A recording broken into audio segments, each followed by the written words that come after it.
A pleasant morning to everyone. My name is Christine Mengote from BEED2-A, Group 1.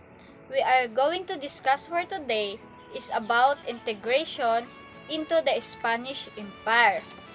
Integration into the Spanish Empire. With the conquest of Manila, Spain, colonization of the Philippines was completed. The Spanish crown started converting the Filipinos into little brown Spaniard. This chapter focuses on the integration for the Philippines into the Spaniard in the social, cultural, and education transformation brought about by integration. Now, we're going to discuss unification under Spanish rule. Prior to Spain's coloration to the Philippines, the country was merged. Geographical expression. It's consisted of independent and self-governing barangays people by diverse tribes. It was Spain that gave the country its identity Zaide 1994. It's Zaide 1994. The country came to be known as Philippines due to Spain's 3 centuries of colonial administration. With the use of the cross, the natives were pacified Agoncillo and Guerrero 1974. The reduction plan of further 1D Plasencia was implemented, which required the natives to live in the area near in the church. Those who refused to obey were labeled as bandits of Tulisans. As a result, Spanish encomendarios found it easy to collect taxes from the natives. It's also transformed the Filipino into law-abiding citizens under the Spanish crown. Gradually, the independence of the barangay was lost as a consequence of the recollections of the natives under the influence of the church. With the imposition of Catholicism and Spanish culture, the Filipinos was transformed into little brown Spaniards. And then karagdagan po sa unification under Spanish rule, Spain political system was gradually introduced into the country. Barangay were merged to form fabulous. Fabulous means into alcaldías. In addition to the ayuntamientos established by the colonizer. Ayuntamientos. Despite unification, the people started to nurture resentment and dislike for foreign rule. Also, the unification of the Philippines under Spanish rule, Spain ruled the Philippines for more than 300 years. It's transformed the Filipino into law-abiding citizens under the Spanish crown. Because of the plan, the independence of the barangay was lost. That's unification under Spanish rule. Now we're going to administrative organization. Before 19th century, the Philippines was governed indirectly by the Spanish crown through the Consejo de las Indias or Council of the Indies. Ang ibig sabihin naman ng Consejo de las Indias or Council of the Indies, the Council of the Indies, officially the Royal and Supreme Council of the Indies, was the most important administrative organ of the Spanish Empire for the Americas in the Philippines. That's Consejo de las Indias. However, the King of Spain governed the country directly in the 19th century through the Ministerio de Ultramar or Minister of Colonies. The government was unitary as policies implemented by the counter-colonial administration from Luzon to Mindanao emanated from Imperial Manila, the seat of the central government. Ang ibig sabihin naman ng Ministerio de Ultramar or Minister of Colonies, it's the Minister of Adverses Territories was the ministerial department in charge of the direction of Spanish territories between 1863 and 1899. It's administered the Philippines, Cuba, Puerto Rico, and the Carolinas, Marianas, and Palaos. That's the administrative organization. Now, we're going to the national government. The national government, the government generally appointed by the Spanish monarch, was the head of the Spanish colonial government in the country. Such, he represents the crown in all government matters. He was the viceroyal patron over religious affairs. As the viceroyal patron, he could nominate priests for electoral administration of parishes. He was also the commander-in-chief of the colonial army. Ang ibig sabihin naman po ng viceroyal patron, the patronato literally patronage system in Spain, and a similar patroado system in Portugal was the expression of royal patronage controlling major appointment of church officials and the management of church revenues under terms of concordance with the Holy See. The resulting structure of royal power and ecclesiastical privilege was formative in the Spanish colonial empire. It resulted in a characteristic constant intermingling of trade, politics, and religious. That's the meaning of viceroyal patron.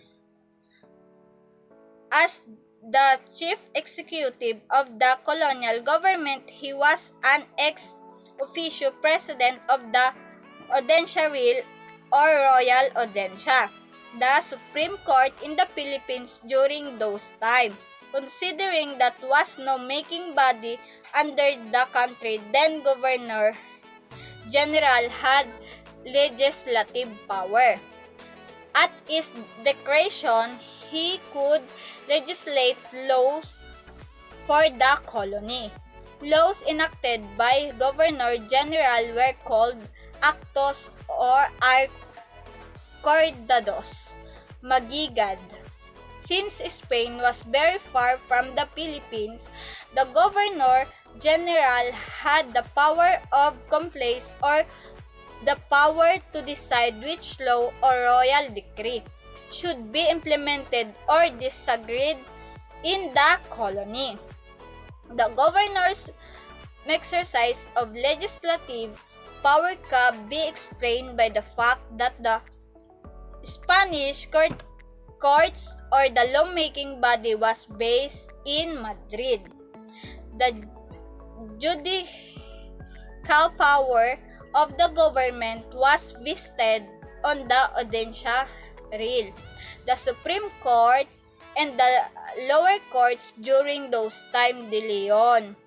Below the Audiencia Real were two territorial audiencias, Court of the First Instance and the Justice of the Peace Court.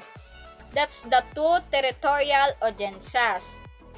As the highest court in the Philippines, the Audiencia Real did not only adjudicate appeals for civil and criminal case. It also served as a forum for setting important issues on governance and an auditing agency of the finance of Spain colonial administration in the country. And ang ibig sabihin naman po ng Royal Audiencia or Real Audiencia is audiencia into kingdoms of late medieval Spain, a court established to minister royal justice. Also one of the most important governmental institution of Spanish colonial America.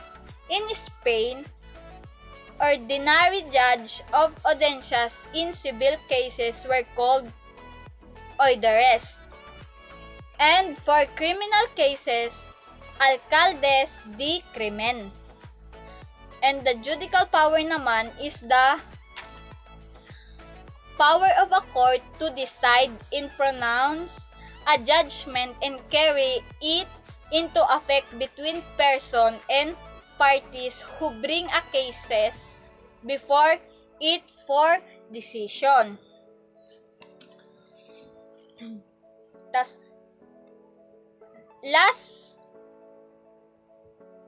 Las leyes de Indias, the law of the Indies, are the entire body of laws issued by the Spanish crown for the America and the Philippine portion of its empire. They regulated social, political, religious, and economic life in this area. Also, Las leyes de Toro, which extended the right to entail family estate on the eldest child further.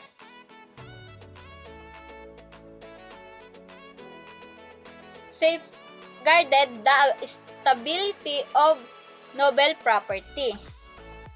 Siete partidas naman or simple partida was Castilian statutory code first compiled during the reign of Alfonso X of Kassel with the intent of establishing a uniform body of normative rules for the kingdom.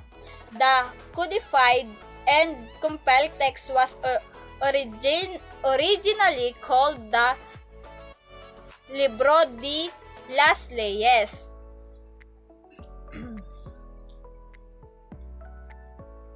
Now, we're going to the local government. Local government below the national government were the local government units, namely provinces, towns, cities, and various, Agoncillo 1990. The province during the Spanish regime were called alcaldes. Each province was headed by a alcalde, mayor, or provincial government who exercised executive and judicial function. The provincial government was the most corrupt unit of local government, then owing to the privilege to engage and monopolize trade called indulto de comercio. Trade called indulto de comercio. Unspecified military zones or corregidor, such as Mindoro and Mariveles, were headed by corregidors or military governors. Local governments also is the public administration of towns, cities, countries, and districts. Local government include both country and municipal government structure. Country government is the public administration of a country, borough, or parish. The alcaldes or provinces were divided into towns or pueblos. Each pueblo was headed by a gobernadorcillo or town mayo.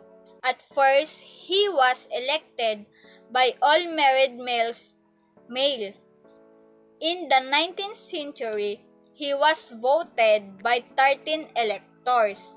13 electors chaired by the outgoing gobernadorcillo. As the town executive, his principal responsibility was tax collection. To ensure collection and remittance of these taxes, he was required to mortgage his properties to the government at the beginning of the terms of his office. Which town was divided into various or barangay. Romeo A. et al. 1978. As the smallest unit of government, each barangay was headed by a cabeza de barangay. Cabeza de barangay. His main function was the maintenance of peace and order and the collection of taxes and tributes in the barangay. Ang karagdagan naman po sa local governments, yung Spanish regime naman po is one of the laws promulgated by the Spanish crown was to require inhabitants to pay tributes in recognition of the Spanish sovereignty. That's the Spanish regime. And also, ang town mayor naman is in many countries, a mayor is the highest ranking official in a municipal government such as that of a city or a town. Worldwide, there is a variance in local laws and custom regarding the power and responsibility of a mayor as well as the means by which a mayor is elected or otherwise mandated. Yan naman ang town mayor, 'di ba? Ba't ibang barangay or town na sinasabi, may mga mayor naman, alam niyo naman yan. That's the local government. Ang various naman is various a district of a town in Spain and Spanish-speaking countries. And the cabeza de barangay or teniente del barrio was the leader or chief of a barangay or barrio. In the Spanish Philippines during the Spanish colonial period, cabeza de barangay means head of the barangay or head of the night board. Yan yung sinasabi nilang kapitan. That's the cabeza de barangay. That's all my topic and report. Thank you. So the first reporter in Group 1 was done discussing her report. So now, we will move on to the next topic. By the way, I am Rosemary Crepa de la Cruz from BEED2-A and I am the second reporter in our group. And I will be the one discussing the supremacy of the friars, weaknesses of Spanish colonial administration, economic institutions imposed by Spain, encomienda system, and taxation. So first is the supremacy of the friars, service to God and to King, o ang paglilingkod sa Diyos at sa hari mula praile hanggang encomenderos. Friars o ang praile is considered the most powerful in the Philippines because of scarcity of Spanish officials. Scarcity is kakulangan, at ang friars din ang nag-iisang Espanyol sa bansa. A key figure in the local administrative setup was the Spanish friar Espumacher 1997. This was because of the union of the church and state in the Philippines, a principle upon which the Spanish colonial government in the country was founded. The friar was the supervising representative of Spanish government in the country was local affairs. Thus, his approval was necessary on almost all acts of the local officials. He was practically the ruler of the town, as he was the local inspector, health inspector, prison inspector, inspector of the accounts of the gobernadorcillos and cabezas de barangays. His approval was required in census, list, tax list of army conscripts, and registers of births, deaths, and remarriages. So ang nag-set up daw ng supremacy of the friars is si Espumacher noong 1997, isang Espanyol na praile. Ito ay dahil sa pagsasama ng simbahan at ng Pilipinas. Ito ay isang prinsipyo na kung saan itinatag ng pamahalaang kolonyal sa bansa. So ang sabi, ang praile na ito ang namamahala sa kinatawan ng pamahalaang Espanyol sa bansa. So ibig sabihin, kinakailangan ng kanyang approval sa lahat ng kilos ng mga lokal na opisyal. So ang Espanyol na praile na to ay ang pinuno ng kanilang bayan. Siya ay ang local inspector, health inspector, prison inspector of the accounts of the gobernadorcillos and cabezas de barangays. Ang local inspector ay isang opisyal na ang trabaho ay siyasapin ang mga paaralan at iulat ang kanilang kalidad at kondisyon. Ang health inspector naman, ito yung nag-i-inspeksyon sa mga lugar tulad na lamang ng restaurant, tindahan, pabrika upang matiyak kung ito ay malinis at hindi nagdudulot ng anumang panganib sa kalusugan. Ang trabaho naman ng prison inspector o ang jail inspector ay responsable sa mga kakulangan. Sila yung tumitingin kung maayos na ang patakaran sa imprisonment. And last, ang inspector of the accounts. Ito ay ang tumitingin o nagsisiyasat sa mga tala ng accounting. Ito rin yung taong nagsasagawa ng isang negosyo iba pang samahan tungkol sa pagmamanage nito.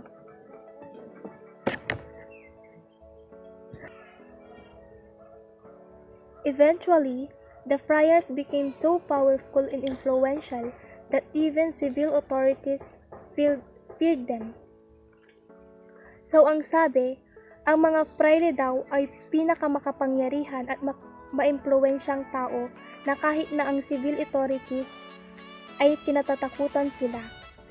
This situation was what Graciano Lopez Haina termed as phrailocracia. Ang phrailocracia, ito ay isang gobyerno na kontrolado ng mga praile.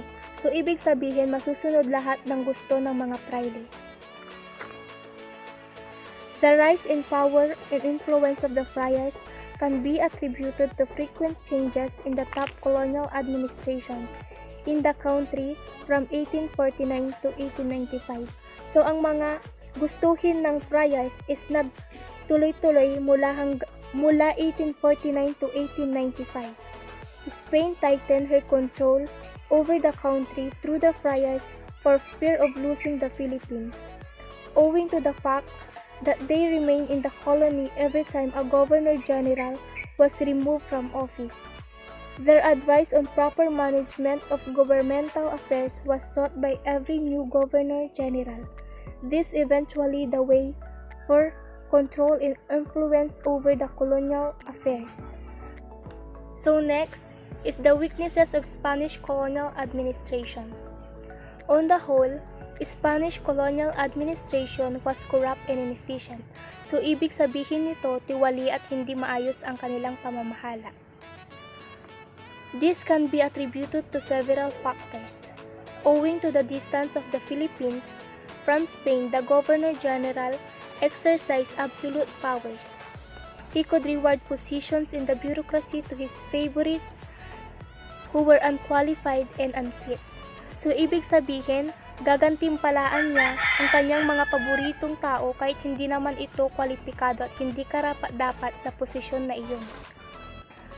Although the Spanish crown has instituted the residencia and the visitador or investigating officer to probe the complaints against the Governor General, he was not able to resist corruption for his personal advantage.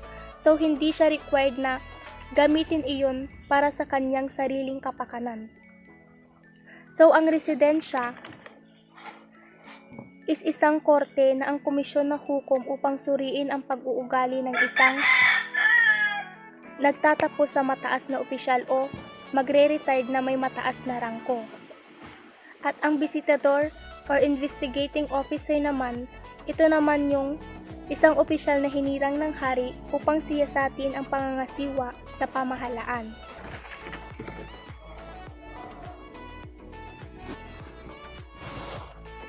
Another source of weaknesses and abuse of the Spanish government was the widespread selling of lower positions to highest bidders.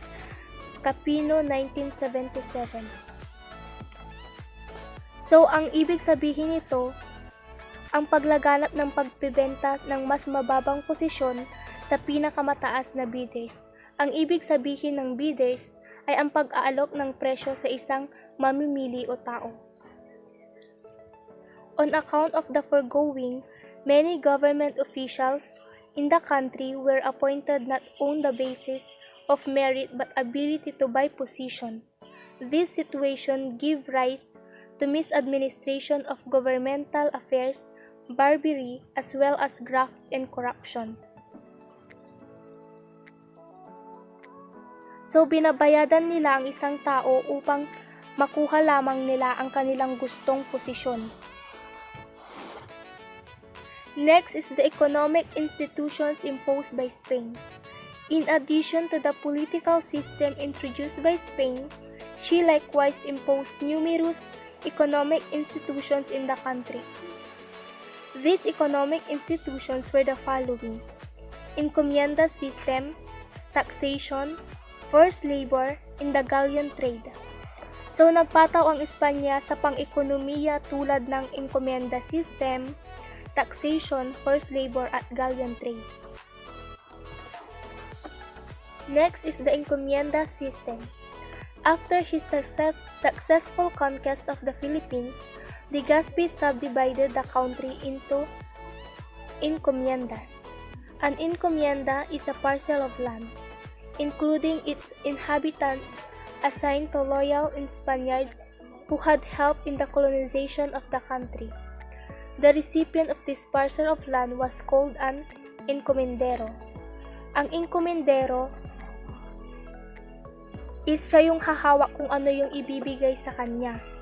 So matatanggap lamang niya ang ibibigay sa kanya kung natanggap na ito ng hari bago pa man niya ito matanggap. Two types of encomienda existed in the country. Then one was royal encomienda and the other was private encomienda. Royal encomiendas was comprised of cities, the seaports, and regions rich in natural wealth and owned by Spanish crown.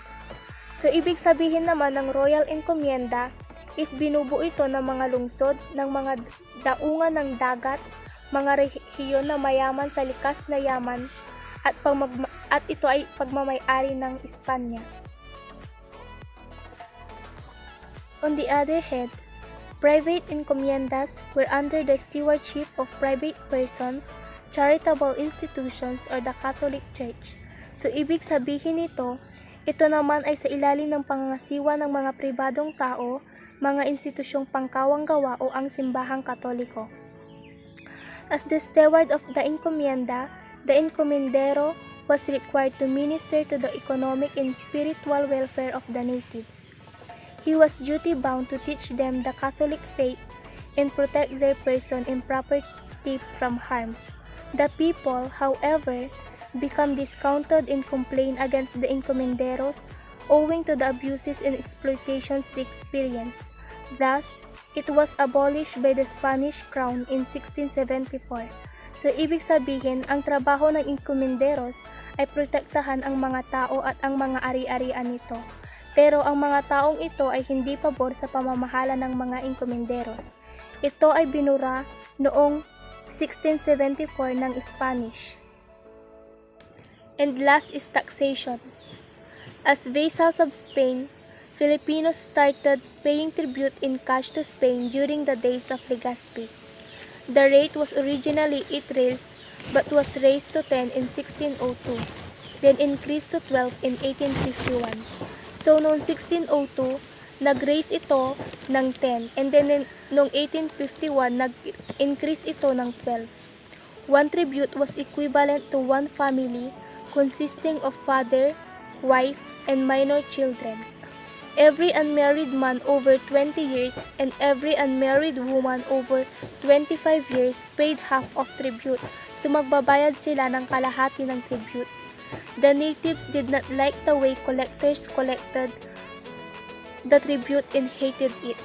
So hindi nagustuhan ng mga tao ang pamamahala ng enkomenderos.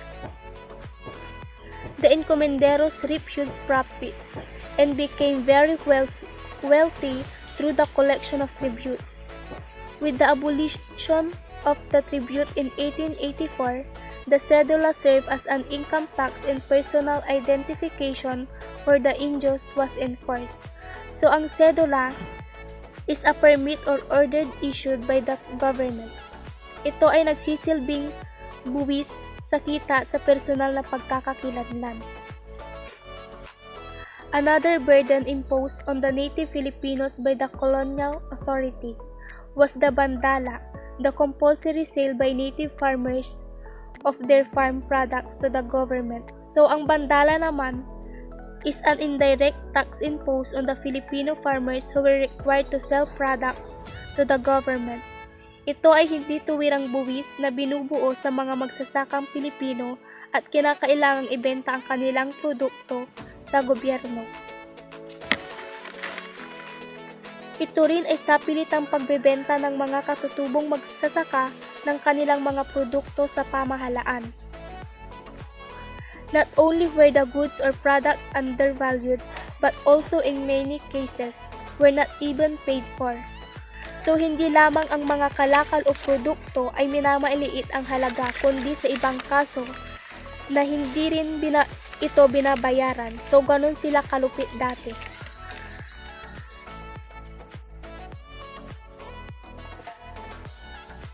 I'm Cheryl Terra from BEED2-A Group 1.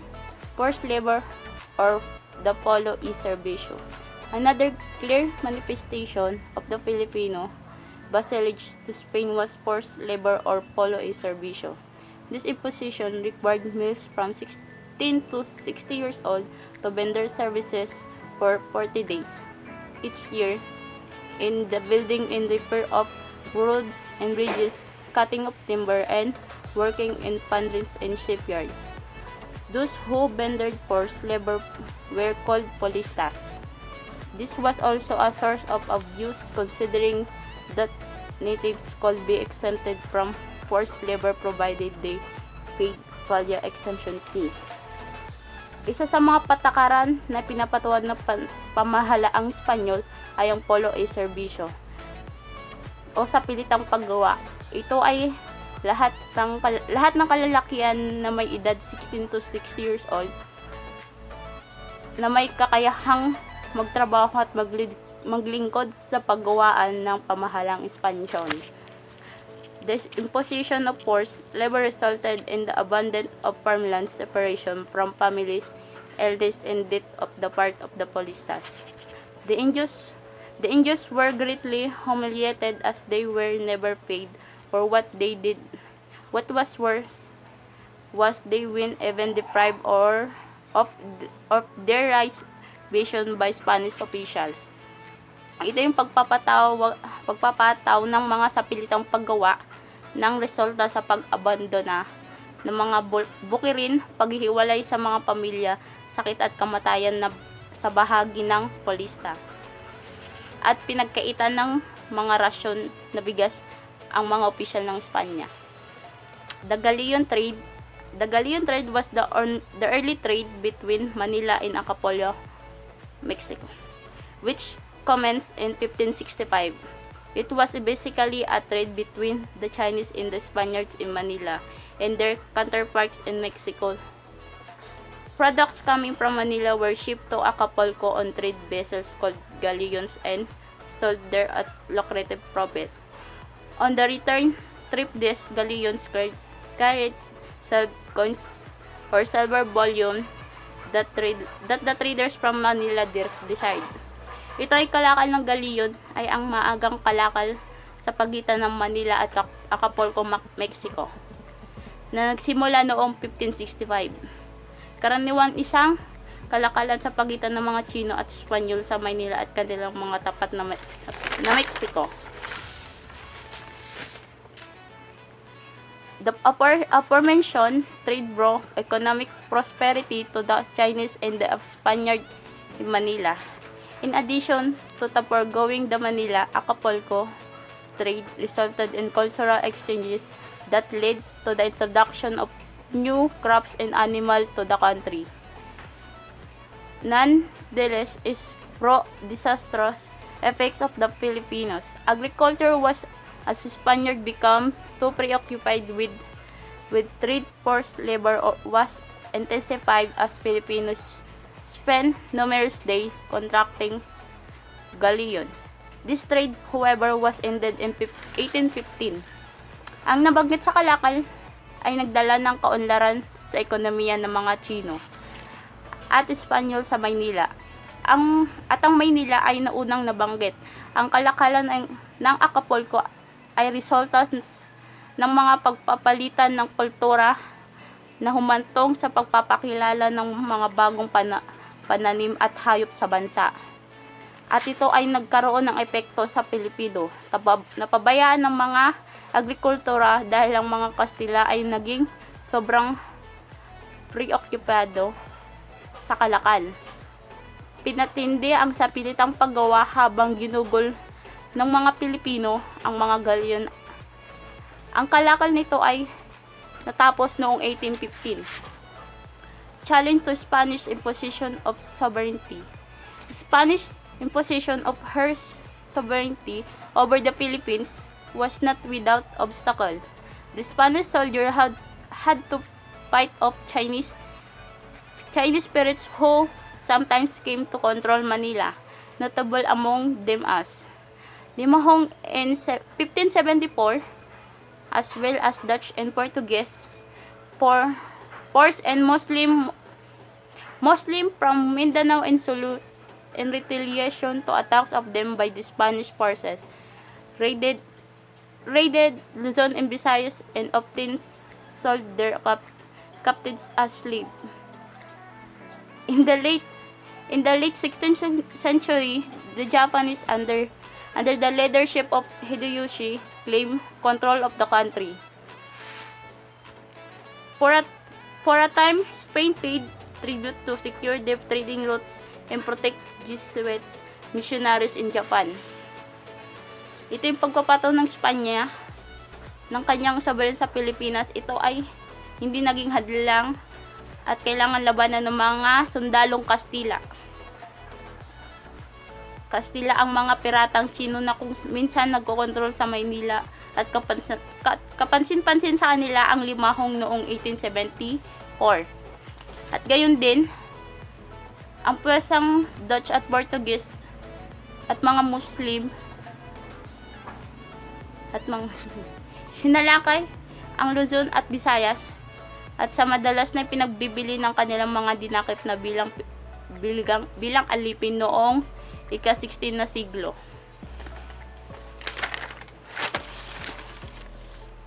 The most serious challenge to Spanish rule happened in 1761 as a result of Spain's involvement in the 7 Years' War. The British invaded the Philippines as a result of Spain involvement to the aforementioned conflict in 1756 to 1763, which was essentially a war between Great Britain and France, when Spain sided with France. Which was essentially a war between Great Britain and France when Spain sided with France in 1762. Britain invaded the Manila of September 22 of that year. At this time, Archbishop Manuel Antonio Rojo was the acting Governor General of the Philippines. Admiral Samuel Cornish and General William Draper presented the British demand for the surrender of Manila, inasmuch as Archbishop Rojo did not heed the call for surrender. General Draper immediately ordered the attack of Manila. British troops immediately occupied the areas of Ermita and Bagumbayan, which are very close to Intramuros, the seat of the Spanish colonial government.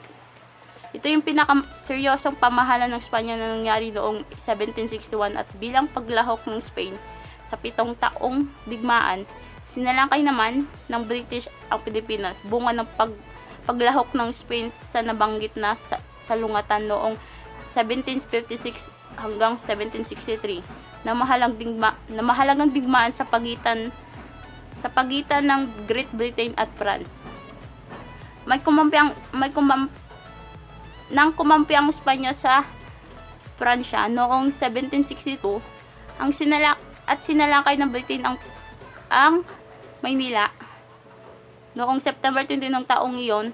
Sa oras na iyon, si Archbishop Manuel Antonio Rojo ay kumilos na Gobernador General ng Pilipinas. At sina Admiral Samuel Cornish at General William Draper ay nilahad ang kahilingan ng British para sa pagsuko sa Manila. Dahil hindi pinakinggan ni Archbishop Rojo ang panawagang sumuka at agad na inutos ni General Draper ang pag-atake sa Maynila. At agad na sinakop ng mga British ang mga lugar sa Ermita at Bagumbayan noong malapit sa Intramuros, ang pwesto ng kolonyal ng pamahalang Espanya. While Spanish officials were deliberating on what to do, British cannons destroyed the wall of Intramuros facing Luneta on October 4, 1762. First fighting began in the walled city in the morning of October 5 in order to prevent the ruthless sacrifice of lives in the Archbishop's surrender at Fort Santiago on the same day.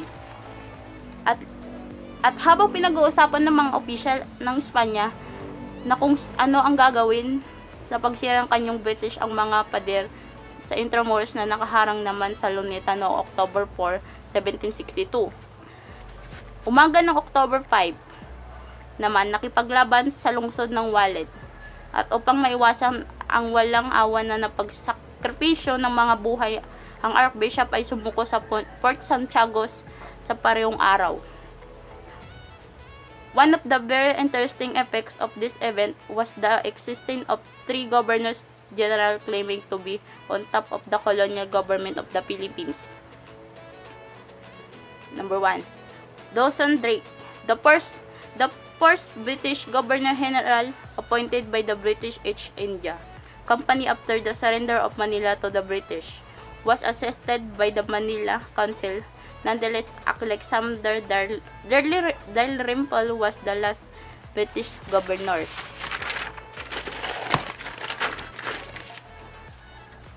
Si Dawson Drake ang gobernador sa British na hinirang ng British East India. Number 2, Archbishop Antonio Manuel Rojo, the acting Governor General who considered himself the real leader of the country despite the surrendering the country to the invading British troops. Si Archbishop Antonio Manuel Rojo ang kumikilos na Gobernador General na itunuring ang kanyang sarili na totoong pinuno ng bansa.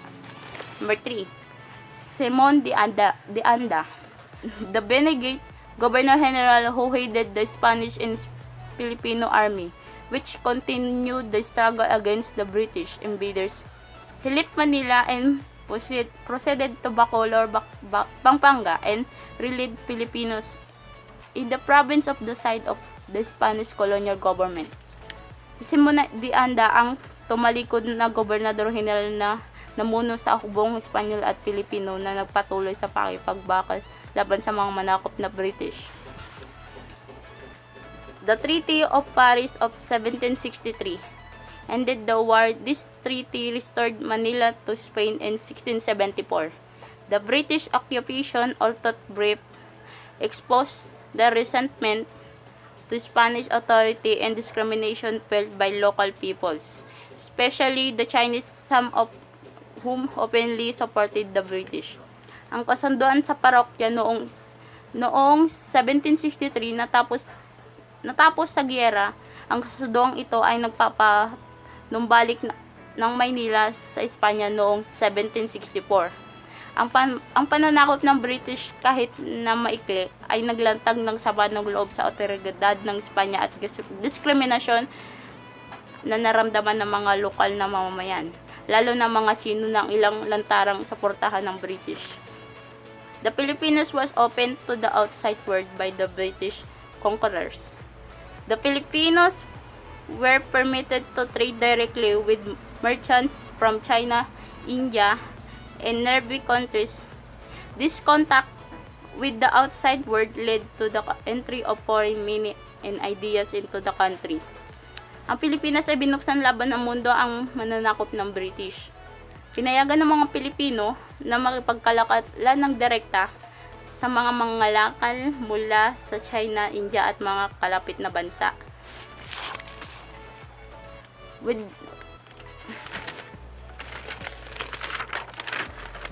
the defeat of the Spaniard, the might of Spanish incivility was destroyed. The Filipinos came to realize that they could duplicate what the British did. Ang pagkawala naman kasi nawasak ang alamat ng kawani ng Espanya. Napagtanto ang mga Pilipino na maaari nilang madoble ang ginawa ng British. After Spanish rule was restored, the colonial government implemented a series of reforms to promote geared towards promoting the economic development of colony. At tapos maibalik ang pamahalaan ng Espanya, nagpatupad ng pamahalang kolonyal ng isang serya ng mga reforma upang maitaguyod ang nakatuong pagtungo sa pagsulong ng papaunlad ng ekonomiya ng bansa. Economic Development Programs. After the abolition of the Manila-Acapulco trade, Spain initiated programs geared towards promoting the economic development of the Philippines. These programs sought to make the country self-sufficient and free Spain from its burden of supporting it. The first Governor-General to give priority towards improving the economy of colony was Jose Vasco y Vargas. Matapos ang pagtanggal sa Kalangan ng Manila, Acapulco, nagpasimula ang Espanya ng mga programang nakatuon sa paglulunsan ng papaunlad ng ekonomiya ng Pilipinas. Ang mga programang ito ay hinahangad na gawing malaya ang Espanya mula sa pasanin nitong suportahang ito. Si Jose Vasco y Vargas ang unang gobernador-general na nagbigay ng prioridad tungo sa papabuti ng ekonomiya ng kolonya. Development of agriculture. Gov. Vasco made the colony produce cotton and silk textile for export to Europe and America as they goods were in great demand in those areas. He therefore encouraged the large-scale production of cotton and silk, as well as cinnamon and indigo. Large needed for feeding silkworm. To increase agricultural yields, Vasco saw to it that the farmers were taught scientific methods of farming. At ginawa ni Gov. Vasco ang kanyang kolonya na gumawa ng mga tela na cotton at silk para ma-export sa Europe at Amerika. Dahil ang mga kalakal na ito ay labis na hiniling ng mga lugar na iyon. Sa makatuwid, hinimok niya ang mga malaking paggawa ng cotton at silk, pati na rin ang cinnamon at indigo. Ang malalaking lupain sa Camarines ay nakatuon sa pagtatanim ng mga puno ng mulberry na kinakailangan para sa breeding silkworms. upang madagdagan ng ani ng agrikultura. Nakita ni Gov. Basco na may mga magsasaka na tinuruan namang scientificong pamaraan ng pagsasaka. I'm Abigail Isaora from BEED2-A. Organization of the Economic Society of Friends of the Country. The Sociedad Económica de Amigos del País, or Economic Society of Friends of the Country, ay inorganize ni Governor Basco taong 1781 upang tulungan siya sa pagpapatupad ng kanyang pang-ekonomiyang programa. Ito ay binubuo ng mga taong may kaalaman o bihasa sa agrikultura, pagmamanupaktura, edukasyon, at domestic foreign trade. Ang lipunang ito ay tumutulong sa pamamagitan ng pagbibigay ng mga incentives sa mga manggagawa upang hikayatin ang pagtaas ng produksyon. Nagbibigay rin sila ng free training sa mga taong interesado sa paghabi at sa iba pang mga sining, at kapital na pampinansyal naman sa mga dumalo sa pagsasanay. Bunga ng pag-angkat ng makinarya sa ibang bansa, mas napabilis ang pagmamanupaktura. Ngunit sa pagtatapos ng ika-19 na siglo, ang lipunang pang-ekonomiya ay hindi naging aktibo matapos hindi ito sinuportahan ng mga kahalili ni Basco. Next, tobacco monopoly. At dahil nga kontrol na ng gobyerno ang lahat ng aspekto ng tobacco sa Pilipinas, alam na rin nilang tukuyin kung saan ang plantation site, kung ilan ang kota ng itatanim at aanihin ng mga magsasaka, at ang halagang babayaran sa kanila. Maaari lamang ibenta ng mga magsasaka ang tabako sa gobyerno. Pagkatapos ay dadalhin ang tabako sa mga pabrika ng gobyerno upang maproseso ito at maging tabako or sigarilyo na maaaring ibenta sa publiko sa presyong dikta ng gobyerno. Sa kalikatnaan ng ika-19 na siglo, halos 25,000 mga Filipino ang gumagawa sa pabrikang tabako. At dahil nga sa pang-aabuso ng mga opisyal ng Espanyol sa otoridad ng mga magsasaka, napilitang lokohin o dayain ng mga magsasaka ang gobyerno at sila'y gumawa ng higit sa kinakailangang kota.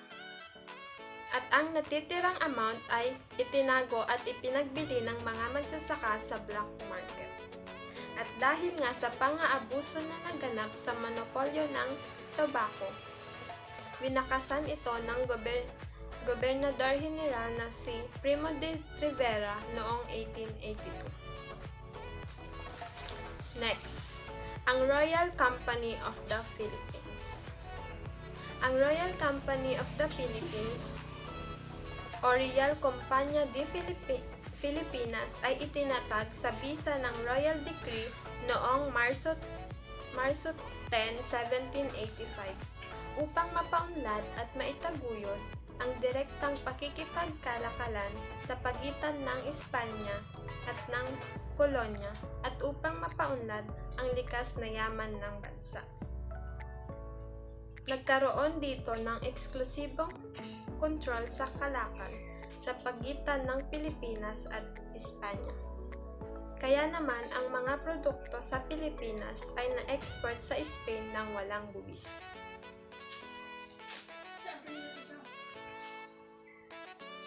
At dahil sa hindi maayos na pamamahala at walang kakayahan ng mga opisyal, hindi nakamit ng kumpanya ang layunin. Nagresulta ito ng malaking pagkalugi sa pera. At dahil nga hindi nakipag-cooperate sa mga opisyal ng kumpanya, ang maraming pinuno ng Espanya sa Manila na nagkaroon ng malaking kita sa dating kalakal na galyon ay na-abolish ang kumpanya noong 1834. Next, the opening of Manila to foreign trade. When the economic doctrine of laissez-faire or let-alone policy as advocated by Adam Smith was accepted by many European countries, Spain also adopted this doctrine and abandoned her mercantilist policy in the country. This led to the opening of Manila to foreign trade in 1789. Si Gobernador General Felix Berenguer de Marquina, ang kahalili ni Basco, ay hinimok ang mga dayuhang mga ngalakal na pumunta at mamuhunan sa Pilipinas. At sa kalagitnaan ng ika-19 na siglo, ay mayroon ng bilang ng mga kumpanya ng kalakalan sa Ingles, Amerikano, Aleman, Pransya at Switzerland sa Pilipinas. Dahil dito, lumago ang kalakal at komersyo at nagsimulang maranasan ng Pilipinas ang isang panahong kaunlaran sa ekonomiya. Mas maraming daungan ng Pilipinas ang naitatag at bukas sa kalakal ng dayuhan. The opening of the ports of Sual in Pangasinan, Iloilo and Zamboanga, Cebu, Legazpi and Tacloban ay nagpabilis sa paglago ng ekonomiya ng bansa. To support the growing trade and improvement in transportation and communication at interaction, telegraph communication system was established in 1888 through an undersea cable between Zambales and the British colony of Hong Kong.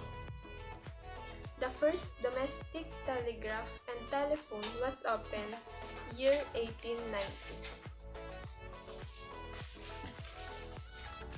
Ang pagbubukas ng Pilipinas sa kalakal sa mundo ay tumaas ang pakikipag-ugnayan ng mga Pilipino sa mga dayuhan at peninsular na Kastila. Bukod dito, ang isang bilang ng mga pamilya na umunlad mula sa dayuhang komersyo at kalakal ay pinapadala ang kanilang mga anak na lalaki para sa isang edukasyon sa Europe. At ang Pilipinong nakapag-aral abroad ay maaring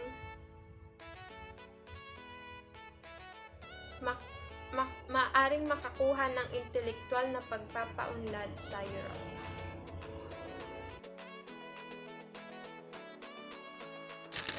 My name is Michaeline Dantayana, and our report for today is all about social, cultural, and educational transformation. Spanish colonization transformed the Filipinos socially, culturally, and educationally.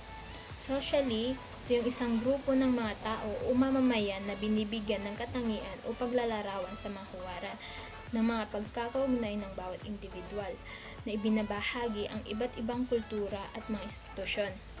Ang lipunan ay kinapapalooban ng pamilya, mga institusyon at iba't ibang struktura sa paligid. At pagkakaisa ang pangunahing katangian na makikita sa isang lipunan. Halimbawa, sa paaralan. Sa bawat subject ay may binibigay sa atin ang mga guro na activities or tasks are individuals or groupings. Culturally, ito ay binubuo ng katutubo at katangi-tanging pag-uugali, paniniwala, at batas ng isang bansa. May dalawang uri tayo ng kultura, material at immaterial. Material, ito ay tumutukoy sa mga bagay na maaaring makita o mahawakan. Halimbawa, kasangkapan, kasuotan, tirahan at pagkain.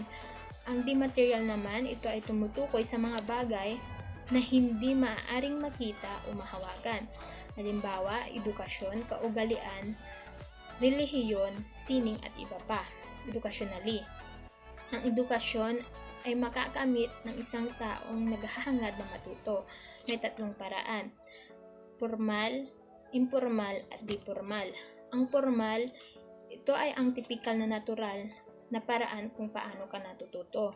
Halimbawa, may isang mag-aaral na pumapasok sa paaralan upang matuto at pinagdaraanan ang kurikulum sa bawat antas. Upang makapasa sa bawat antas, kailangan niyang matugunan ang mga kinakailangang batayan sa pagpasa at pag-angat sa susunod na baitang.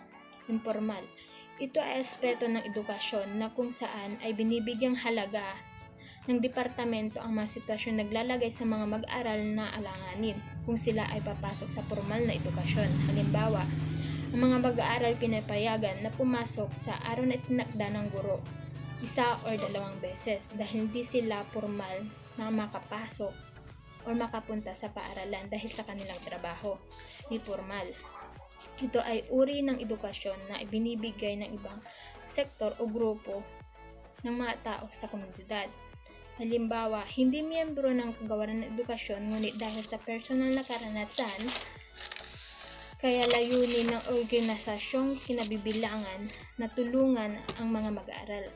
Social transformation is a somewhat ambitious term that has two broad definitions. One definition of social transformation is a process by which an individual alters the socially ascribed social status of their parents and to socially achieve status for themselves. Example, such change have resulted from social movement and civil rights, women's rights, and LGBTQ rights. The name just a few relationships have changed, institutions have changed, and cultural norms have changed as a result of this social change movement. Conversion of the Philippines Catholicism to Catholicism. Considered as the greatest legacy of Spain to the Philippines was Catholicism. If Spain had not success colonizing the country, then we would have been a Muslim nation now. This was made possible by the work of the early missionaries with the help of the Spanish soldier. Notable among the missionaries that propagated the Catholic faith were the Augustine, Franciscan, Jesuits, Dominicans, and Recollect. This religious order divided the entire colony among themselves. Augustinians, member of the Roman Catholic religious order and congregation of men and women, whose constitution are based on the rule of Saint Augustine. Franciscan are a group of related Medican Christian religious orders primarily within the Catholic Church founded in 1209 by Saint Francis Assisi. This order include the Order of Friars Minor, the Order of Saint Clare, and the Third Order of Saint Francis. Jesuit. The Society of Jesus is a religious order of the Catholic Church, headquarters in Rome, that was founded by Ignatius of Loyola and 6 companions of the approval the Pope Paul III in 1540. The members are called Jesus. The society engaged the evangelization of an apostolic ministry in 112 nations. Dominicans. The Dominicans order, formerly known as the Order of Preacher, is the Mendicant order of the Catholic Church founded in Toulouse, France by the Spanish priest Saint Dominic. It was approved by Pope Honorius III via the Papal Bull Religiosan Vitam on December 22, 1316. Recollect, became one of the most important group in the history of the evangelization of the Philippines. Many times, the areas given to this order were the poorest island in the archipelago, the ones not desired by the others order because the distance from the mainland. Beginning of a feudalistic society.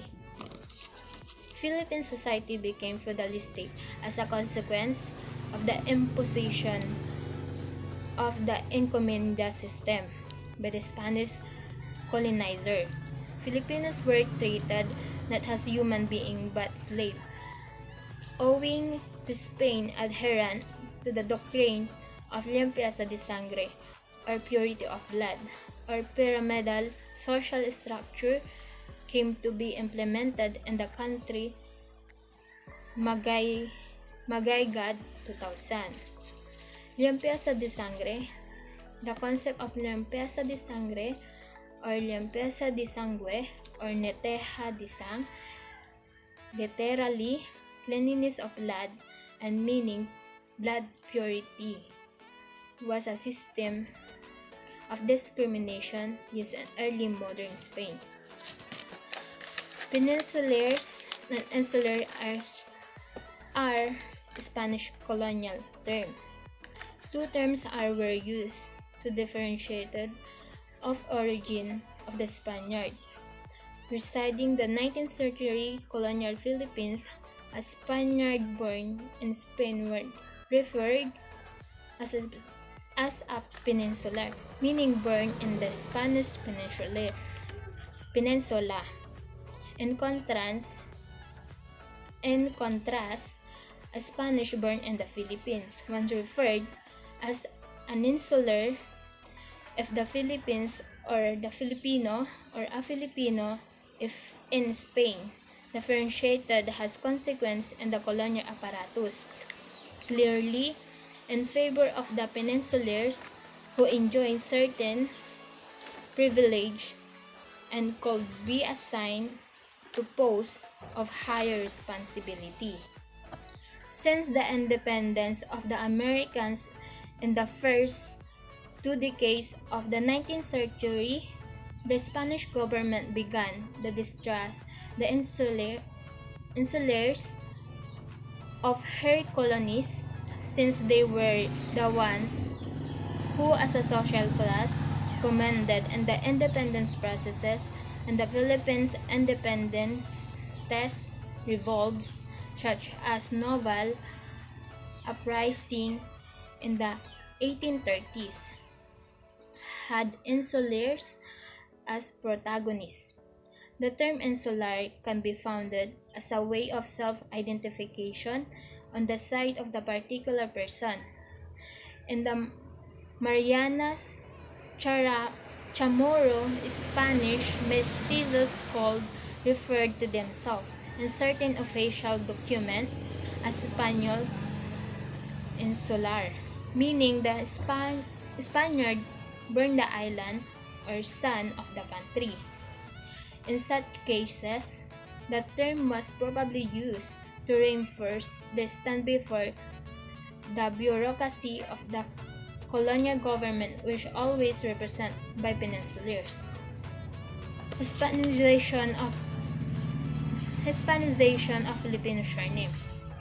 Almost all Filipinos have Spanish or Spanish-sounding surnames, imposed of them for taxation purpose, but a number of them have indigenous Filipino surname. On November 21, 1849, Governor General Narciso Claveria Izaldua issued a decree stating that Filipinos should adopt Spanish surname to make census counting easier. From Filipinos retained their native pre-colonial names, especially those who were exempted from the Claveria decree, such as a descendant of ruler of the Maharlika or noble class. These surnames of the native nobility include Lacandula, Macapagal, Macabolos, at Topas, who each descended from different datus. They were allowed to keep the name to claim tax exemption. The Spanish surname category provides the most common surname in the Philippines. At the course of time, some Spanish surnames were altered, with some eventually diverse displace their original spelling. As a result, from illiteracy among the poor and farming class being such surnames, creating confusion in the civil registry and the sense of detachment from their better off relatives. Except for the Enya Filipino surnames from Spanish are written with the accent, dual US important typewriters used in several registers that lack special character. Metamorphosis of bahay kubo into bahay bato. The bahay kubo or nipahat is a type of steel house indigenous of the culture of the Philippines. It's also as payag or kamalig into language of the Philippines is often served as an icon of Philippines culture. Is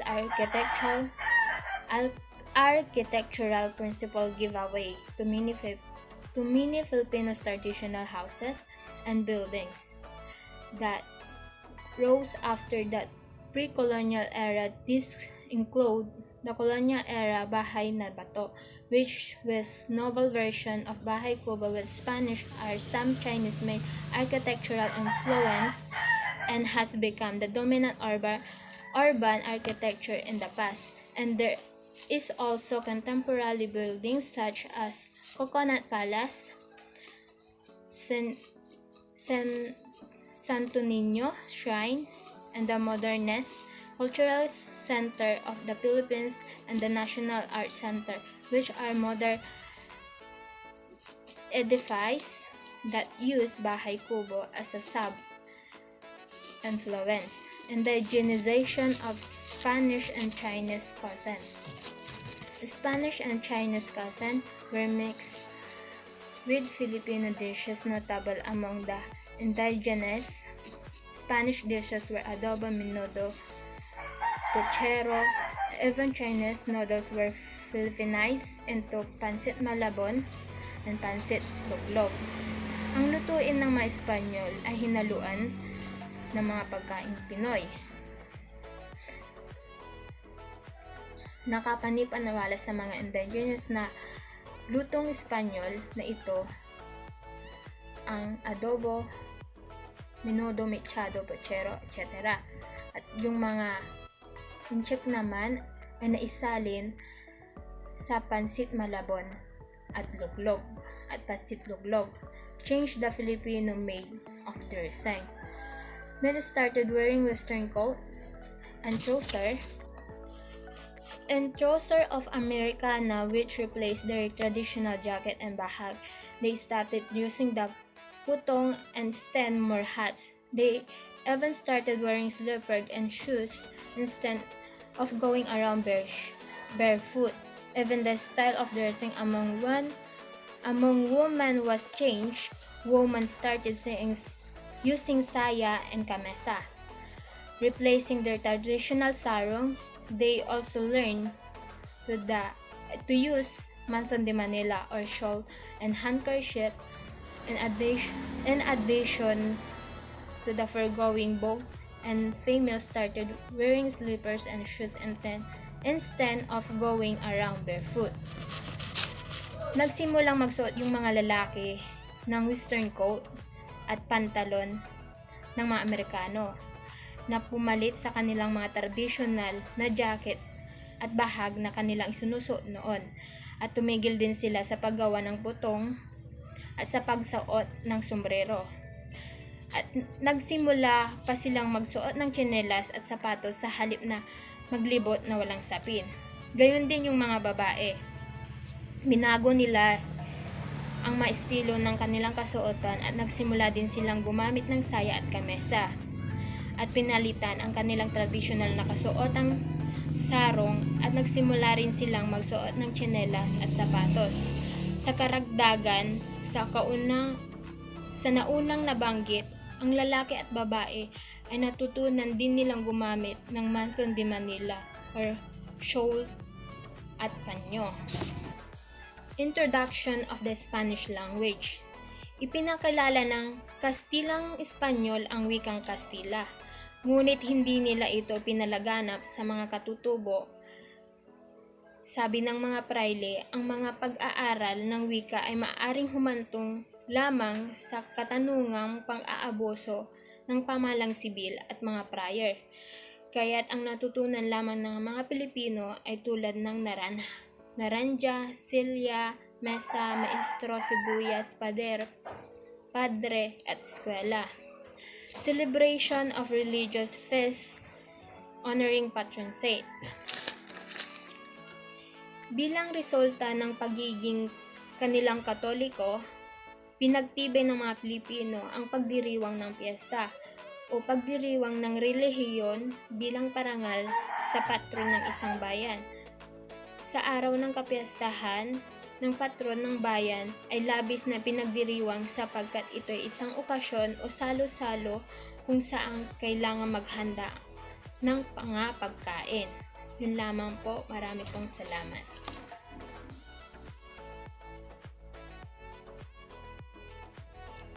Hello everyone! I am Angelica Villegas Saura at ang ire-report ko po is all about cultural transformations. Sisimulan ko sa introduction of the Latin alphabet. As a result of the introduction of the Latin alphabet, the natives soon forgot baybayin or their pre-colonial syllabic writing. Thus, by the 18th century, very few still knew how to read and write using the baybayin. This was done by the Spaniards as part of their program of totally Hispanizing the Filipinos. So dito sa introduction of the Latin alphabet and also known as Roman alphabet, nung inintroduce ito ng mga Spanish sa Pilipinas ay nakalimutan ng mga Pilipino ang baybayin, which is ang pinakaginagamit as pre-colonial syllabic writing dati. So sa kalagitnaan ng 18th century, iilan na lang ang nakakaalam kung paano magbasa at magsulat gamit ang baybayin. Ito ang naging resulta ng pagsakop ng Spaniards sa Pilipinas during Spanish Empire. Next ay ang introduction of the art of printing. The Spanish missionaries introduced printing in the country to facilitate the conversion of the Indians to Catholicism. The first book published in the country by the Dominicians in 1593 was the Doctrina Christiana and La Luenga Española y Tagala. The first grammar book in Tagalog that was published in 1610 was the Arte y Reglas de la Luenga Tagala. So dito sa introduction of the art of printing, inintroduce ito ng mga Spanish missionaries para padaliin ang pagbabalik loob ng mga Indio sa Katolisismo. Noong 1593, unang na-publish ang libro ng mga Dominicians na Doctrina Christiana and La Luenga Española y Tagala. Noong 1610 naman, na-publish ang first grammar book sa Tagalog, which is ang Arte y Reglas de la Luenga Tagala. Next is the appearance of theocratic literature. Owing the propagation of Catholicism, the Spaniards promoted theocratic or religious literature in the colony. Most of the reading materials then were novenas, prayer books, and biographies of Catholic saints. The reading and chanting of the Passion became popular during the Lenten season. Awit, which is a heroic poem, and corridos, which is a religious legendary poems, become popular among the masses. Both the awit and corrido are stories about legendary exploits of knights and heroes glorifying Catholic faith. So dito sa persistence of folk and colonial art, tumutukoy ito sa pagpapanatili sa folk art despite sa pagpapakilala sa colonial art. Paggawa ng mga imahe ng jewelry ang ginagawa nilang celebration dati kasi naniniwala silang pampaswerte ito. Samantalang ang folk art naman ay ginagawa lang sa town fest kung saan ang ginagawa nila ay ang bamboo art, decorations, moriones, palaspas, pastillas, wrappers at marami pang iba.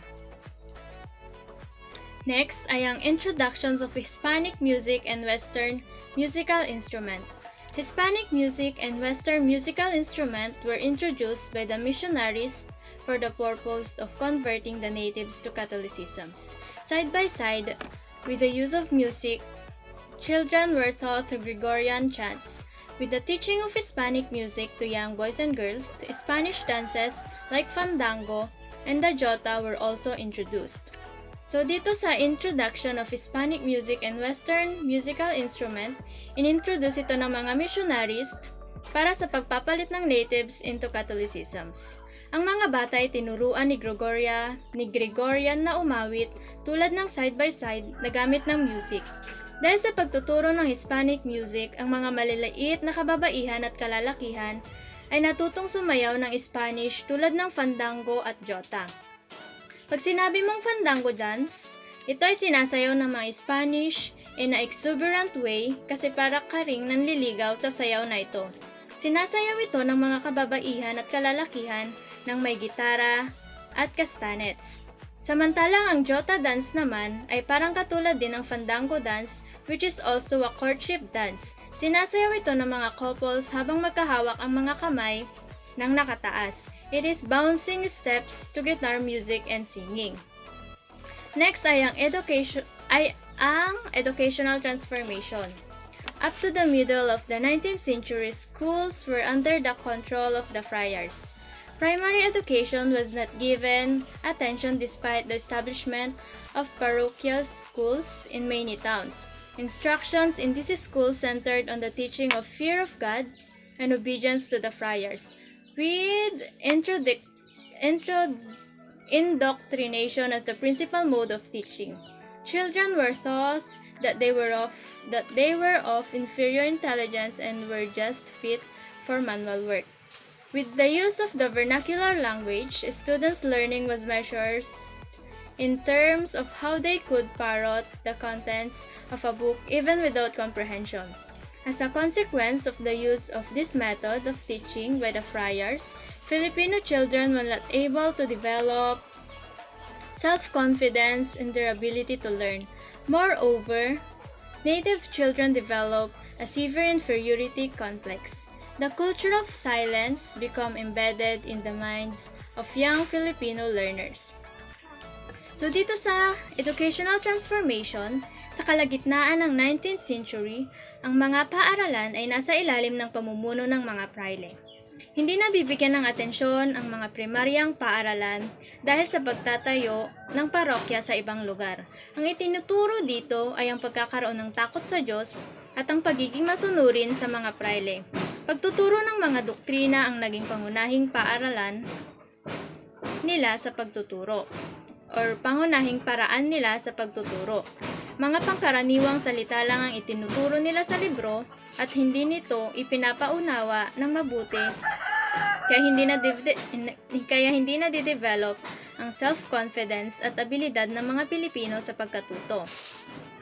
By the end of 19th century, only the University of Santo Tomas or UST was the existing higher education institution in the country. UST, founded by the Dominicians in 1611, was the only tertiary schools which offered courses in medicine, medicine, pharmacy, theology, philosophy, as well as canon and civil law. At the beginning of its operations, only Spaniards and mestizos were admitted into its various academic programs.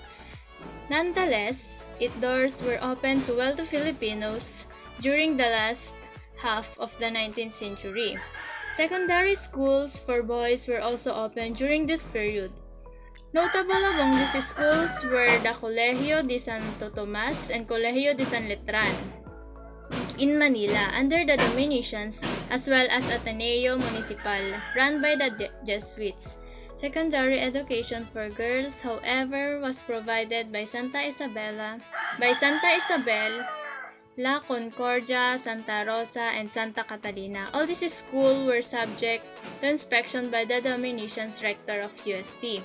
Students seeking admission into the secondary school were, therefore, required to take an examination before a board appointed by the rector of the aforementioned higher education institution.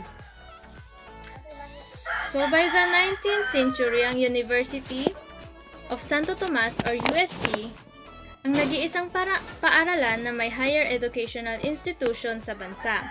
Taong 1611, nalaman ng mga Dominicians na nag-o-offer ang school ng UST ng mga kursong medicine, pharmacy, theology, philosophy, as well as canon at civil law. Noong una sa mga Spaniards at mestizo lang ang pwedeng makapag-aral dito. Ngunit kinalaunan ay naging open na rin ito sa mga mayayamang Pilipino lang.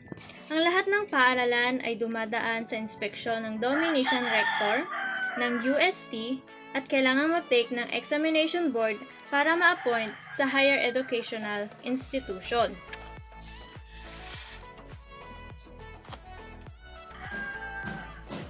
Public education for the Indios began also in the 19th century.